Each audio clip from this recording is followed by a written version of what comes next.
Hello everyone. As remote working and conferencing has become more mainstream, work and studies have relied on many video conferencing softwares. But with so many alternatives available, we, the Skill Up team, have come up with top 3 most commonly used video conferencing softwares and the best out of it just to help you. Bonus tip: stay tuned till the end.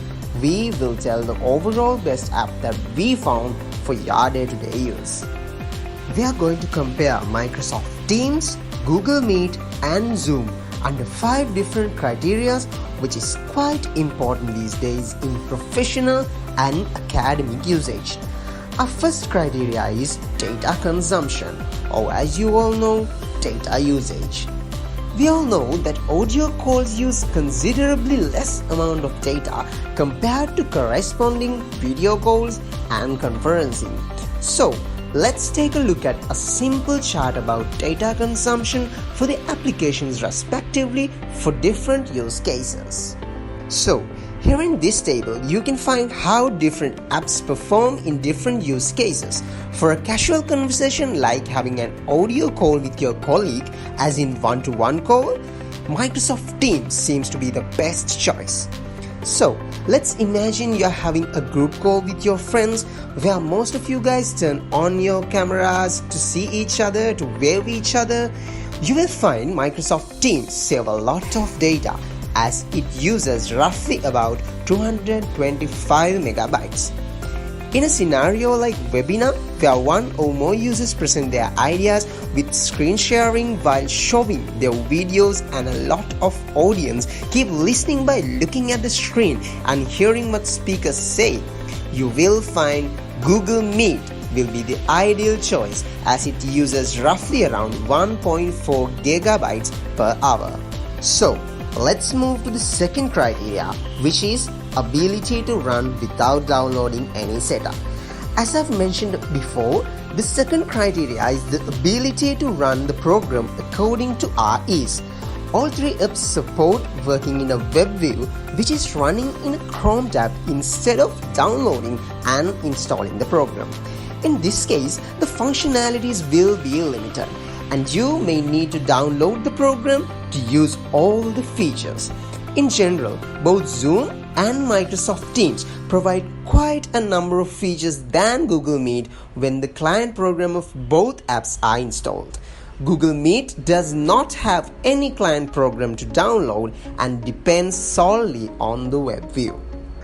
Our third criteria is the maximum number of participants per meeting without any cost and time limit. The next criteria is the most considered quality, which differentiates these apps' usage: the number of participants it can accommodate within their free and premium packages.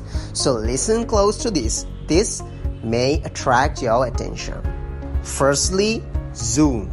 Zoom does not have any time limit for one-to-one meetings, but has a time limit for those who are using Zoom to make one-to-many calls. Although you can make an unlimited amount of calls, each call can only last up to 40 minutes. So, when compared to the other platforms, if your meeting lasts less than 40 minutes and you're with less than 100 people or having a meeting with one person, then Zoom Basic plan is the ultimate choice. But if you purchase the Pro plan or anything more expensive than that, the limit moves up to a 24-hour duration. In contrast, Google Meet does not have any limits on the length of calls you can make, and 100 is the maximum number of participants for free accounts. On the other hand, Microsoft Teams does not have any time limits either, and only 300 attendees are allowed if the meeting is hosted via a free account. And when it comes to the time restriction among all 3 apps, these are stats we found related to free calls. So, if you have been with us so far, you may be interested to know the special features these apps have. Screen sharing is indeed a feature that made our academic and professional conferences easier to share our work and creatives to other participants. Through Google Meet, only one person may share their screen at a time during a video conferencing. But thanks to the connection with Google Workspace, you can easily share documents, images, and even files through the chat feature of the meeting room. On the other hand, via Zoom, the meeting host can allow multiple people to share the screen at the same time. In Teams, desktop sharing is possible and it lets users share their screen during a meeting. Admins can configure screen sharing in Microsoft Teams to let users share an entire screen, an application, or even a file. Next up is recording a meeting. When you're using Google Meet, it enables you to record your meeting in 2 clicks. In addition to that, it captures audio, video, chat, and the ongoing screen sharing activity. After your video meeting ends, the recording will be automatically saved to your Google Drive. If you created the video meeting via Google Calendar, the recording will also be accessible through the calendar entry. With Zoom, the recordings can be only saved to your local computer. In a note, if you are a participant in the call meeting, you may need to make a request to your meeting host to record the call or the meeting. In Teams, the recording happens in the cloud and it is saved to the Microsoft Stream. After the meeting, the users can share it with their colleagues who could not attend the meeting. Please note that if you are using a free account or a non-commercial account, you will not be able to record your call. The next special feature we are bringing to you is changing the background or background blurring. Google Meet's background replacing feature with an image is currently not available on mobile. In order to blur your background, you need to enable your camera. In PC, you can change your background after logging into your account. G Suite users who use the platform for educational purposes cannot select their own background images. This feature will only work for users who join the meeting with a desktop or a laptop. In Zoom, the virtual background feature allows you to display an image or video as your background during a Zoom meeting. This feature works best with a physical green screen and uniform lighting to allow Zoom to detect differences between you and your background.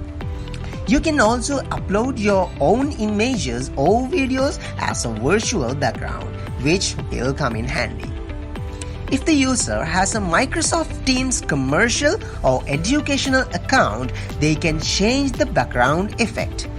Teams also have the background blurring feature, and if a user wants to change their entire background, he or she can click on one of the images provided. So finally, in conclusion, Google Meet, Zoom, and Microsoft Teams have their own pros and cons, as I've mentioned before. But when the bottom line is considered, Google Meet is better for small collaborative team meetings, and Zoom and Microsoft Teams is commonly used for large-scale meetings and classroom settings. Are you a G Suite user? Undoubtedly, use Google Meet. If you are a Microsoft 365 customer, head to Microsoft Teams.